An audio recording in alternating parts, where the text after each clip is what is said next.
सबों का living happily में मैं नरेंद्र कुमार आज स्वागत करता हूं अपने चैनल के मंत्रा से। यानी कि आज हम जानने जा रहे हैं लिविंग हैप्पीली मंत्रा, जिसके तहत हम जानेंगे कि अपने जीवन को खुशमय कैसे बनाया जाए। तो मित्रों, सबसे पहले आता है हमें अपने जीवन को अगर खुशमय बनाना है तो हमें अपने दिनचर्या में शामिल करना पड़ेगा, नियमित अभ्यास करना पड़ेगा आसन का, प्राणायाम का और ध्यान का, जिसे कि एक बड़ा ही शक्तिशाली हथियार माना जाता है, जिससे कि किसी भी तरह के बीमारियों को हम हटा सकते हैं। इसमें मुख्यतः हम अपने शरीर में के रिजिडिटी को हटाते हैं, तनाव को हटाते हैं। कई तरह की नकारात्मकताएं, भावनाएं होती हैं, अहंकार होती है, इन पर हम नियंत्रण कर पाते हैं। अपने मस्तिष्क एवं और भी कई तरह की प्रणालियां हैं जिन्हें हम पुनः जागृत कर लेते हैं। तो मित्रों, आप आसन को, प्राणायाम को, ध्यान को अवश्य कर अपने दिनचर्या में शामिल करें, जैसा कि हमारा चैनल नियमित इस दिशा में काम कर रहा और तरह तरह के वीडियो बना के आपके लिए प्रस्तुत कर रहा है। अगला आता है मित्रों, हमें सही ढंग से, सही समय पर, सही तरीके से भोजन ग्रहण करना है, यानी कि प्रॉपर डाइट लेना है, जो कि बिल्कुल माइंडफुली होना चाहिए, हमारे ध्यान के साथ खाना चाहिए।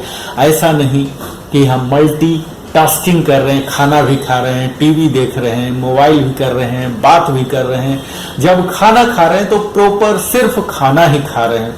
मित्रों, आप सबको मालूम है कि यह हमारे लिए, हमारी अच्छी सेहत के लिए माइंडफुल ईटिंग बड़ा ही अत्यावश्यक है।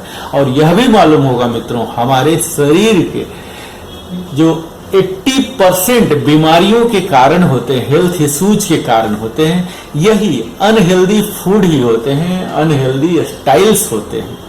अगर हम अपने भोजन को संतुलित कर लें, जिसमें कि प्रमुखतः शाकाहारी भोजन आते हैं, जिसे हम सात्विक भोजन कहते हैं, जो कि बड़ा ही आसानी से सुपाच्य होता है, अगर हम इसका करें तो हमें 80% के हेल्थ इश्यू से हम अपने आप को बचा सकते हैं।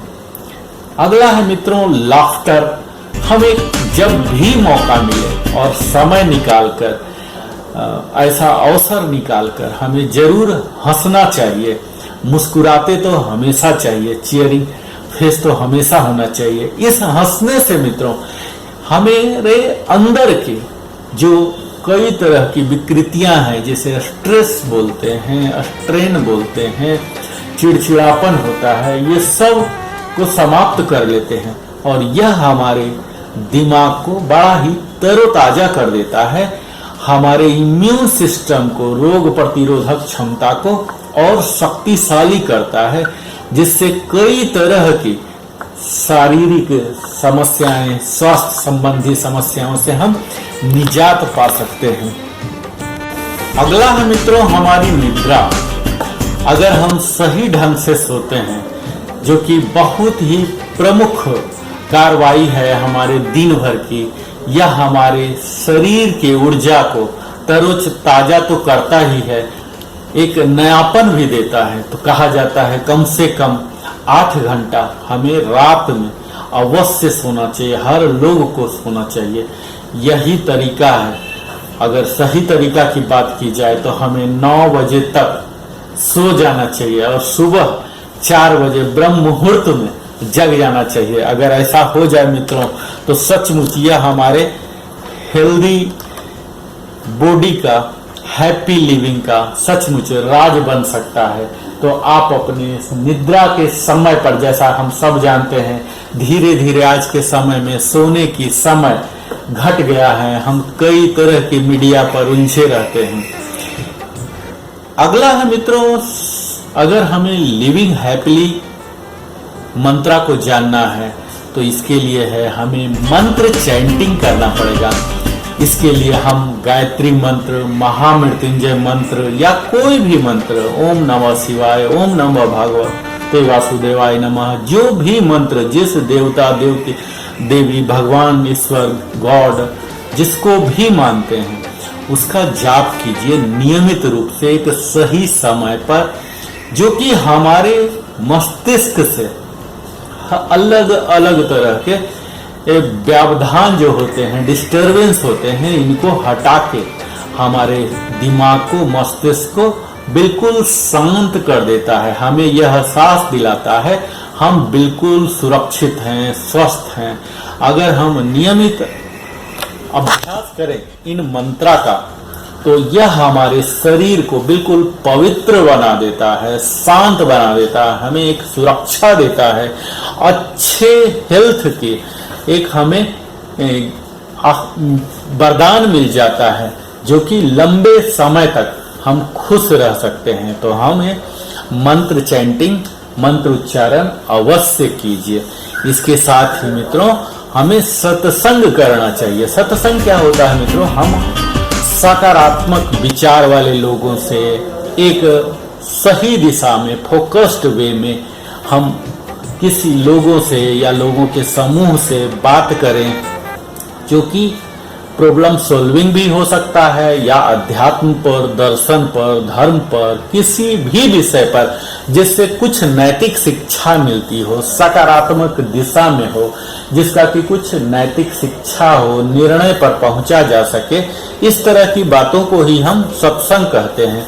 इससे हमारे मस्तिष्क पर, शरीर पर एक हीलिंग इफेक्ट होता है। कई तरह के डिस्ट्रेस जो आ जाते हैं, फ्रस्ट्रेशन रहते हैं, डिप्रेशन हो जाते हैं, ये सब से हम निजात पा लेते हैं अगर हम नियमित रूप से बातचीत करते रहें इस तरह से सत्संग के तहत अच्छे लोगों के साथ। तो हमारी स्वास्थ्य बिल्कुल तरोताजा हो जाता है, हम निरोग हो जाते हैं, हमारे शरीर में एक पुनर्ऊर्जा की जागृति हो जाती है। इन सभी को करने के बाद हम इसे योगी की हीलिंग कहते हैं मित्रों। अगर हम नियमित रूप से आसन, प्राणायाम, मेडिटेशन करें, प्रॉपर डाइट लें, लाफ्टर करें, प्रॉपर स्लीप लें, मंत्रा चैंटिंग करें, सत्संग करें, तो ये सब मिलके एक योगी की हीलिंग का प्रकार है मित्रों। योगिक हीलिंग भी आप जानते होंगे कि यह एक बहुत बड़ी प्राचीन सिस्टम है, जो कि मुख्यतः हमारे शरीर को समझने पर आधारित है। हमें किस कारण से बीमारी हुआ है उस कारण पर यह फोकस्ड है, ना कि उसके इलाज पर। यह एक बड़ा ही सार्वभौमिक तरीका है अपने शरीर को समझने के, अलग अलग पहलुओं को, जो कि हमारे शरीर को शारीरिक रूप से, मानसिक रूप से, भावनात्मक रूप से हमें ठीक करता है, जोड़ता है। और यह जो योगिक हीलिंग है ना कि सिर्फ बीमारियों को ठीक करता है, इनके ट्रीटमेंट पर नहीं आधारित है मित्रों। मुख्य अंतर है कि यह इनके कारण पर है, किस कारण से हुआ है, और तभी हम अपने शरीर को संतुलित करके एक हेल्दी हैबिट का सृजन कर सकते हैं, अपने खुद के उत्पादकता को बढ़ा सकते हैं, अपने रोग प्रतिरोधक क्षमता को बढ़ा सकते हैं। कई तरह के जो अस्वस्थकर हैं और विनाशकारी आदत हो जाते हैं, कई चीज हम लोग इस तरह से लाइफ स्टाइल अपना बदल लिए हैं, इन सब को हटा के हमें योगिक हीलिंग, यानी कि अगर हमें कोई परेशानी हुआ है तो खुद ही अध्ययन करना है कि हमें किस कारण से यह हुआ, हमने क्या रूटीन में बदलाव लाया जिसके कारण यह हमें परेशानी महसूस हो रहा है। मित्रों, कहा भी जाता है कि सबसे बड़ा ज्ञानी वह है जो खुद के अपने शरीर का और मन से बात कर सके, उसका अध्ययन कर सके, उसकी बातों को सुन सके। मित्रों, हमारा शरीर हमेशा बात करने को तैयार रहता है। जरूरत है हमें उसकी बातों को सुनने की, समझने की, उसके आचरण में लाने की। इसके साथ ही मित्रों, हमें यह नहीं समझना चाहिए कि यह लिविंग हैप्पीली मंत्रा है जो कि बड़ा ही क्विक फिक्स है, अभी आपने पढ़ लिया जान लिया तुरंत हो जाएगा। यह बड़े ही लंबे समय, आप कह सकते हैं आजीवन आचरण में लाने का है, तभी आप लंबे समय तक आजीवन अपने स्वस्थ, जो स्वास्थ्य लाभ बोलते हैं, निरोग जीवन आप बिता सकते हैं। तो इस मंत्रा के द्वारा मुझे पूरी उम्मीद है एक नव जीवन को आप अनुभव कर सकते हैं, जिसमें भी किसी भी तरह के रोग, दर्द, बीमारी, डिप्रेशन, फ्रस्ट्रेशन नहीं होगा। तो मुझे पूरी उम्मीद है मित्रों, आप इस लिविंग हैप्पीली मंत्रा को अपने जीवन में जरूर उतारेंगे और तभी हम अपने जीवन को सुखमय बना सकते हैं। मित्रों, बहुत बहुत धन्यवाद हमारे साथ बने रहने के लिए।